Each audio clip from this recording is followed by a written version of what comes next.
मंगळवेढा तालुक्यातील श्री संत दामाजी सहकारी साखर कारखान्यातील निवृत्त कामगारांच्या विविध मागण्यांसाठी दिनांक 15 ऑगस्टपासून बेमुदत धरणे आंदोलन सुरू आहे।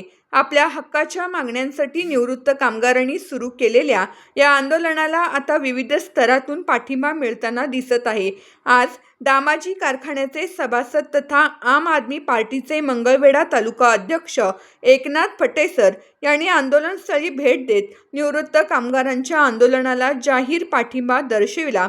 यावेळी माध्यमांशी बोलताना एकनाथ फटे यांनी स्पष्ट भूमिका मांडत निवृत्त कामगारांच्या मागण्या मान्य होईपर्यंत आपण त्यांच्या पाठीशी ठामपणे उभे राहणार असल्याचे सांगितले।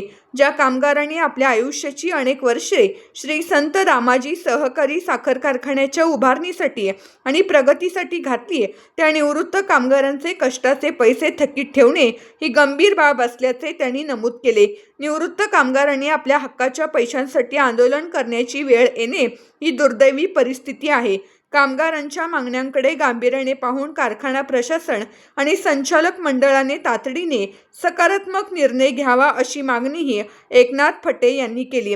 जोपर्यंत निवृत्त कामगारांच्या रास्त मागण्या मान्य होत नाही तोपर्यंत त्यांच्या संघर्षात आपण ठामपणे सहभागी राहणार असल्याचा निर्धार यावेळी एकनाथ फटे यांनी व्यक्त केला।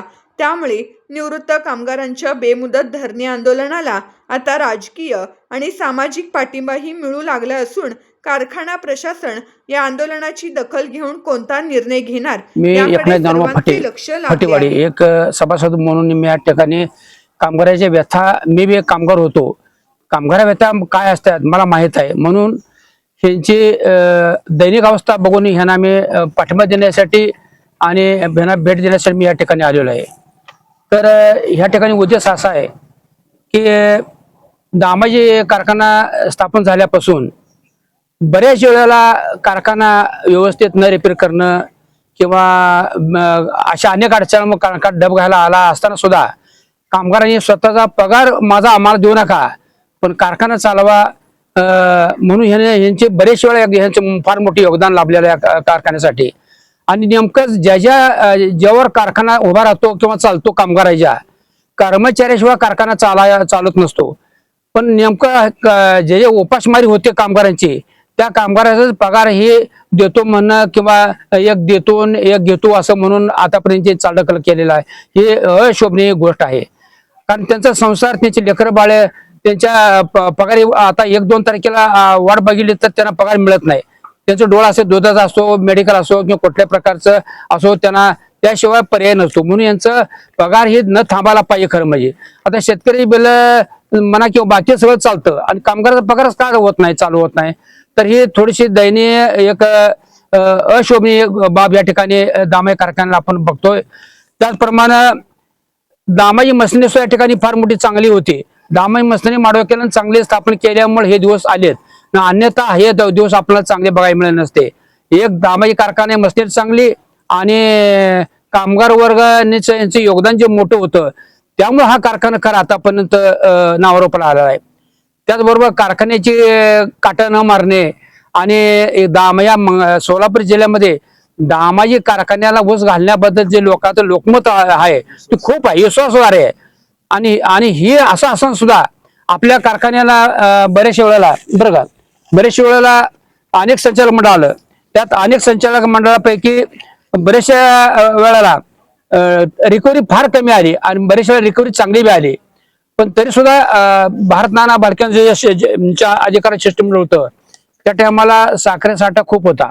साखरे साठा जरी ऐकला असता तर जवळपास गरज कारखान्यावर कमी झाला असतं।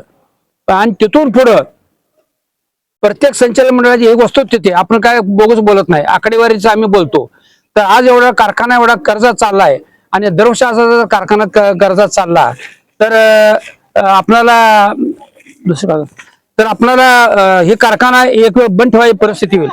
सोलापूर जिल्ह्यामध्ये अनेक असे कारखाने आहेत की ते कारखाने खाजगी कोऑपरेटिव्ह म्हणजे सहकार कारखाना बंद करायचा आणि खाजगी कारखान्याला ऊस घालायचा आणि ते कारखाने तेजीत चालले। अक्कलकोटचा तालुका बघितला तर स्वामी समर्थ सहकार कारखाना बंद पडला, ते नवीन कारखाने त्या ठिकाणी निर्माण झाले। मनगंगा साखर कारखाना बंद पडला, त्या ठिकाणी श्री श्री शंकर, ओंकार शुगर, चंदापूर असे कारखाने निर्माण झाले आणि संतनाथ सगळे साखर कारखाना वैराग बार्शी बंद पडला आणि खाजगी इंद्र ईश्वर आणि आयर्न शुगर असे कारखाने, मग कोऑपरेटिव्ह कारखाना बंद पडतो आणि खाजगी कारखाने का तेजीत चालतात, त्यांना का दर मिळतो, ही खेदाची गोष्ट आहे. आणि असं जर आणि दूध असो ना तर साखर असो किंवा कुठलं बी सोगिरी असो, सहकार जगला तर सगळं जगलं आणि सहकार नाही जगला तर सगळं कोलमडणार आहे. आणि दूध संस्था कशी होती, सोलापूर जिल्ह्यात दूध पंढरी म्हणून फेमस प्रसिद्ध होती आणि कारखाना आला का त्यातनं माल काढायचा, वाटायचा आणि अशा सहकारी दूध संस्था असो अशा सहकार संस्थाच्या मुडीत काढायच्या. 5 वर्ष आपण सत्तेवर आल्यानंतर बाकी विचार करायचा नाही, असं तर आपण लाटायचं आणि पुन्हा मागच्या सगळं पुन्हा काय होणार, कामगारच काय होणार, शेतकऱ्याची बिलं काय होणार, असं कोणी चालत नाही. तर आता जबाबदार कोण आहे? आता ह्याला जबाबदार म्हणजे व्यवस्थित चालवायला हे जबाबदारी संचालक मंडळ राहणार, ज्या त्या भागातले ज्या त्या कालावधीतले. आम्ही मध्ये परवा आम्ही 2 महिन्याखाली आम्ही गेलतो सोमेश्वरला. तो कारखाना दामेसारखा असा कर्जात होता. आम्ही एक 16 जण आम्ही गेलतो कारखान्यावर. तर असाच कारखाना एवढा डबल आलता तर तो कारखाना बुडणार असं वाटत असताना अशी सभासद ऊस उत्पादक गोळा झाली आणि त्यांनी सांगितलं की आमका ते जगताप म्हणून कोण आहे,